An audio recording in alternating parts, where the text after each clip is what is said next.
Hello guys, bersama saya lagi dalam Alright Nopo Channel. Kenyataan padu daripada Lokman Adam. Bukan siapa padu tetapi pedas sahabat-sahabat semua. Katanya reformasi tidak berjaya. Kenapa beliau katakan seperti itu? Jadi sahabat semua, menarik untuk kita ikuti. Ya, apakah sebenar maksud daripada Lokman Adam? Kenapa reformasi selama 25 tahun ini belum berjaya? Jadi selain itu, Lokman mengatakan heret dan tangkap Mahathir, Maha Firaun yang kejam lagi zalim terhadap apa yang diperlakukannya terhadap Datuk Seri Anwar Ibrahim.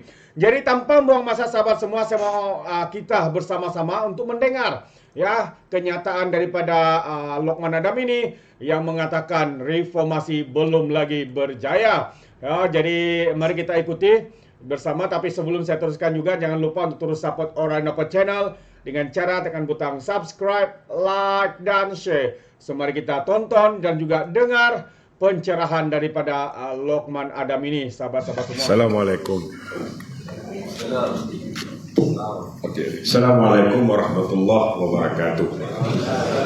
Kursi majlis dan panelis serta YB Najwan yang saya hormati serta rakan-rakan reformasi yang saya hormati sekalian. Pertamanya saya nak beritahulah sejarah kita ni pasal reformasi ni dia lain sikit . Sebenarnya perkataan reformasi ni dalam hidup saya ni datang pada tahun 1996 bila mana pergerakan pemuda UMNO di bawah pimpinan Datuk Seri Zahid Hamidi memperkenalkan cogan kata kalau UMNO ni bersatu, bersetia, berkhidmat. Tapi kami di pemuda UMNO, cogan kata kami ialah pemuda pemangkin gerakan reformasi. So yang korang lawan reformasi ni UMNO lah sebenarnya. Masa tu belum ada keadilan. Masa tu belum ada lagi. So kita dapat tahu Datuk Seri Anwar dengan Tun Dr. Mahathir ni bermasalah ni daripada tahun 1998 lagi lah sebenarnya. Dan sebelum tu pun dah adalah bayang-bayang dia. 97. Kelantangan pemuda ketika itu, kita menentang amalan yang dilakukan oleh rejim Mahathir, amalan yang dipanggil KKN, korupsi, kronisma dan nepotisme. Itulah perkara yang kita bangkitkan pada tahun 1998, tak silap saya, 97-98. Dan inilah sebenarnya yang akhirnya membawa kepada pemecatan Datuk Seri Anwar lah. Dia ada dua sebab. Pertama sekali, move Datuk Seri Anwar untuk mengambil alih jawatan Presiden UMNO. Dan kedua, kerana pada ketika itu krisis ekonomi 1997, keadaan ini Nora reformis ni.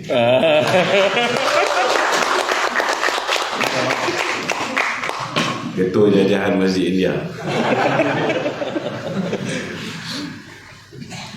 Dia satu kerana usaha Datuk Seri Anwar untuk menjadi Presiden UMNO, dan yang kedua kerana keengganan Datuk Seri Anwar untuk meluluskan bail out kepada syarikat perkapalan milik Mirzan Mahathir. Masa tu Mirzan ni memang dah nak bunuh diri dah kelar-kelar tangan masa tu So itu yang menyebabkan Mahathir betul-betul affected bila Anwar tak nak bagi duit Petronas digunakan. So lepas dia pecat Datuk Seri Anwar pada 2 September selaku Timbalan Perdana Menteri dan juga selaku Menteri Kewangan, 3 September tu nak pastikan Anwar tak lawan dia sebagai Presiden UMNO dan terus tamat riwayat sebagai ahli UMNO ni, maka dia pecat Datuk Seri Anwar sebagai ahli UMNO. So macam saya kena pecat lah dia pecat terus hilang jawatan MT So Datuk Seri Anwar hilang jawatan Timbalan Presiden UMNO sebab jawatan tu tak boleh dipecat. So semenjak pemecatan tu, kita mula-mula masih lagi dekat berdepan dengan Seri Perdana lama tu, di rumah kediaman lama. Kemudian bila dia orang dah tutup api dan segala macam tu, terpaksa pindah ke nombor 8 Jalan Setiabudi 1.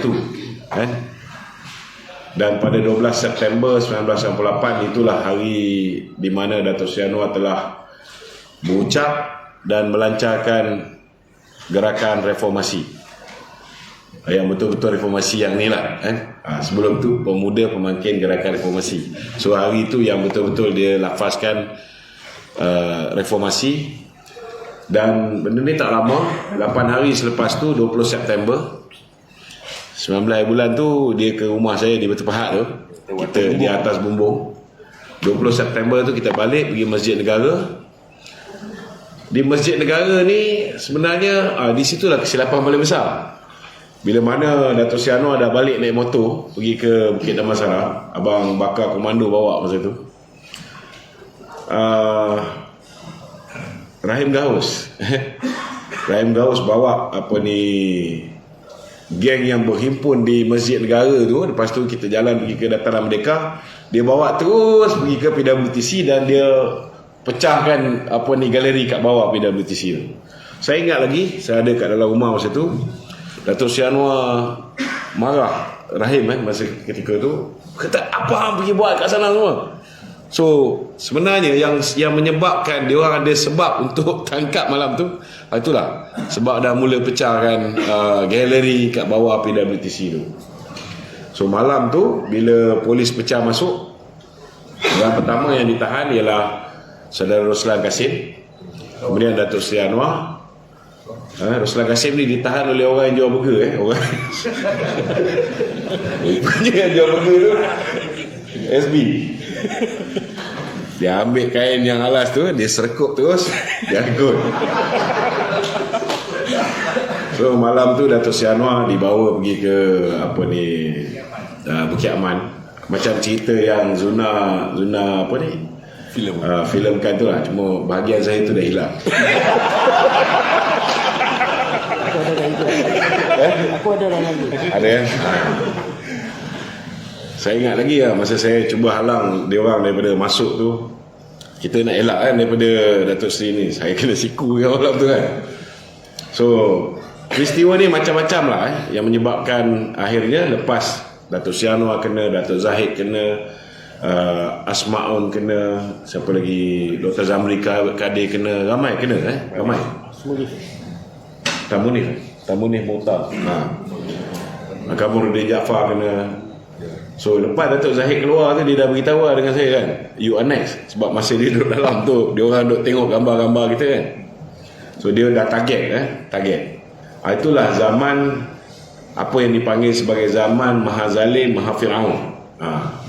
Cuma bagi saya lah kalau tanya dengan saya, berjaya tak berjaya reformasi ni, saya rasa tak berjaya. Sebabnya reformasi kita yang dimulakan tu ialah kita nak menghapuskan amalan kronisme, nepotisme dan korupsi yang diamalkan oleh Mahathir. Tetapi sehingga hari ini ramai orang dah menjadi mangsa Mahathir, tapi sampai sekarang kita tak boleh heret Mahathir ni walaupun dah 25 tahun. So bagi saya lah, kalau nak mengukur kejayaan reformasi ni, setidak-tidaknya kita kena heret dia, dakwa dia di mahkamah. Setuju tak? Setuju. Sebab ini yang paling penting sekali kan. Tuan-tuan mungkin tak rasa, tapi saya merasa jugalah 2 kali ISA lokap 8 kali masa zaman Mahathir dulu, masa dia masih hidup. Zaman Saka dia pun saya merasa 3 kali juga. ISA kali pertama tak lama lah, khusus jangka pendek 59 hari. Khusus yang jangka panjang sikit tu 2 tahun 2 bulan kan. So masing-masing rasa apa yang zaman Mahathir. Yang tak rasa tahun 2018 yang angkat balik Mahathir ni, sebab dia orang ni orang muda, dia tak tahu apa yang berlaku sama Mahathir. Itu yang dia cakap rindu zaman tu, padahal dia orang tak pernah hidup zaman tu kan.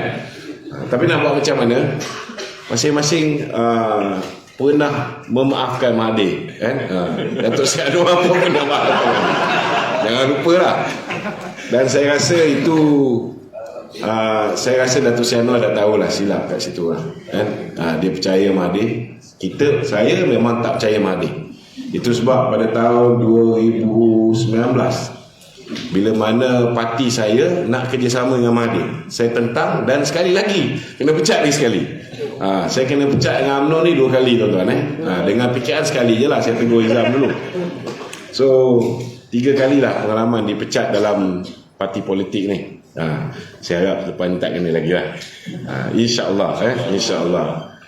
Dan macam-macam lah sepanjang tempoh reformasi dan juga lepas saya kembali bersama dengan UMNO ni, kita tak sangka akhirnya 2022 kita terpaksa duduk bawah satu bumbung.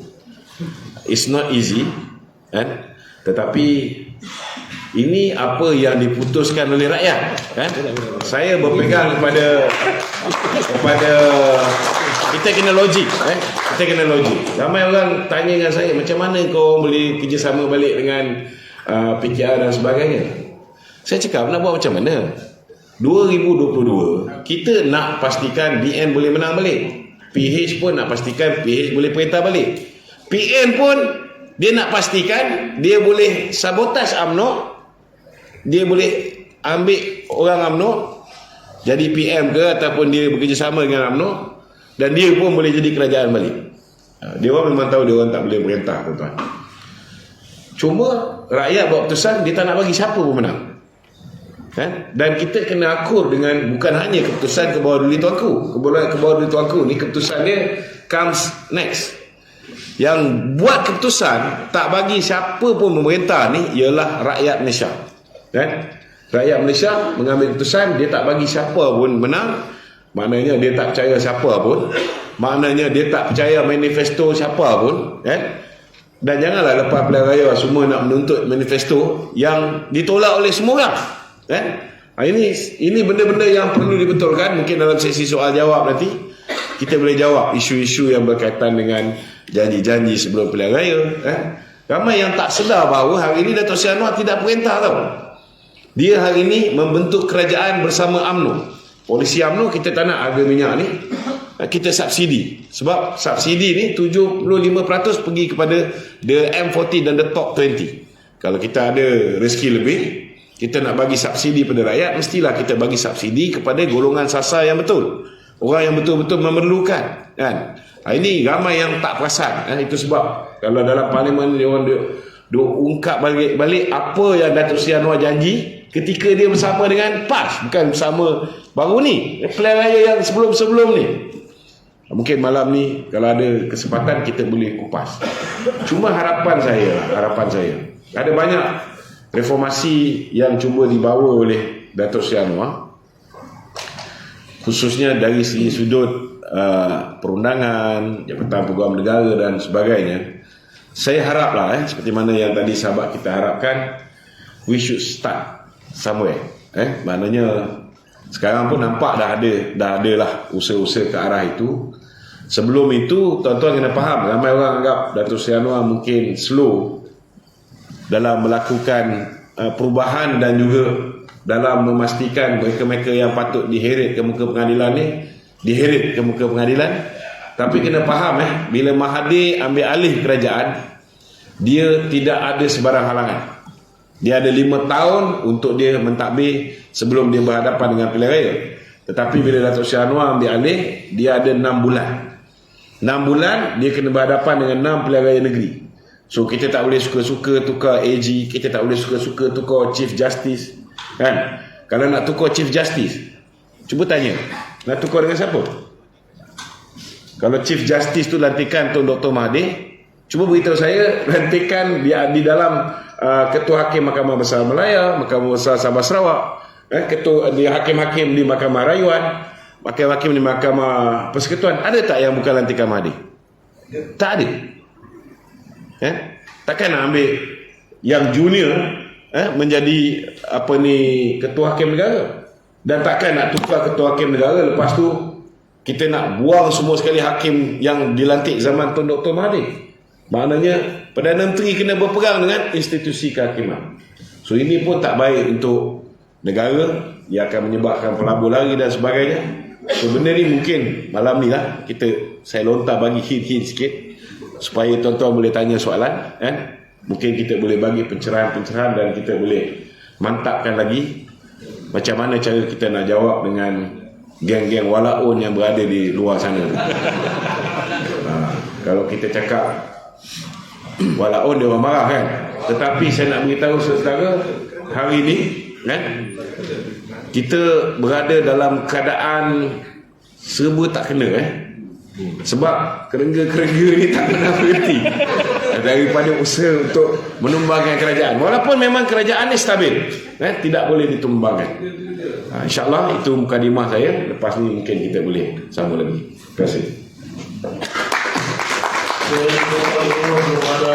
Baik, kepada semua ya, sedikit pencerahan daripada Lokman Adam ya, berkaitan dengan sedikit juga sejarah perjuangan Datuk Seri di semasa di dalam UMNO dan bagaimana beliau dizalimi oleh seorang maha Firaun, seorang diktator dan juga maha zalim. Sahabat-sahabat semua, tidak lain tidak bukan, semua orang mengetahui ya, sampai sehingga hari ini. Kalau sebelum ini ya beliau mengatakan PAS ini adalah parti kafir dan sebagainya, tetapi hari ini dia pula diangkat oleh pimpinan PAS ini menjadi penasihat kepada negeri-negeri ya yang ditadbir oleh parti PAS. Sahabat semua, mungkin sudah disucikan, jadi sekarang ini sudah jadi penasihat mereka.